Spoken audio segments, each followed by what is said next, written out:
Welcome to Ocean of Kahani. क्या आप जानते हैं भगवान शिव के हाथ से एक कटा हुआ सिर हजारों वर्षों तक अलग नहीं हुआ था और उसे छुड़ाने के लिए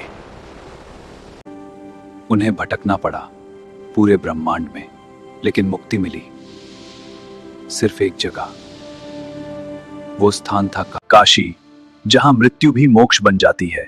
लेकिन काशी में भी एक ऐसा स्थान है जहां स्वयं महादेव पाप से मुक्त हुए, और वहां हुआ कपाल का मोचन। जब ब्रह्मा का 5वां सिर अलग हुआ तो वह शिव के हाथ से चिपक गया। यह था ब्रह्महत्या दोष। शिव ने भिक्षुक का रूप धारण किया, हाथ में वही कपाल लेकर, और निकल पड़े। देवलोक, पृथ्वीलोक, तीनों लोकों में भटकते रहे। लोग डरते थे, कोई भिक्षा देने को तैयार नहीं था। लेकिन काशी की धरती पर जैसे ही शिव काशी में प्रवेश करते हैं, वातावरण बदल जाता है। हवा स्थिर हो जाती है, समय धीमा पड़ जाता है, और अचानक ही और फिर महादेव ने अपना क्रोध प्रकट किया। उनके हाथ में रखी खोपड़ी से प्रकाश की लहरें निकलने लगी।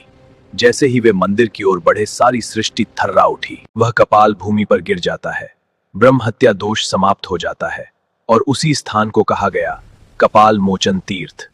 लेकिन सवाल यह है, क्यों सिर्फ काशी में ही यह दोष समाप्त हुआ? क्या उस भूमि में कोई विशेष शक्ति है? उत्तर छिपा है हस्तातिल। कहा जाता है काशी स्वयं शिव की नगरी है। यहां मृत्यु भी मोक्ष बन जाती है। यह भूमि कर्मों को भस्म कर देती है, और इसी कारण शिव स्वयं भी कर्म के नियम से बंधे थे। लेकिन काशी ने उन्हें मुक्त कर दिया, इसलिए इसे कहा जाता है मोक्ष की नगरी। और आज भी काशी में कपाल मोचन तीर्थ मौजूद है, जहां माना जाता है सच्चे मन से प्रार्थना करने पर पाप क्षीण हो जाते हैं। लेकिन ठहरिए, कपाल मोचन की यह कथा एक और बड़े रहस्य की ओर इशारा करती है। आखिर ऐसा क्या हुआ था कि स्वयं शिव को ब्रह्मा का 5वां सिर काटना पड़ा?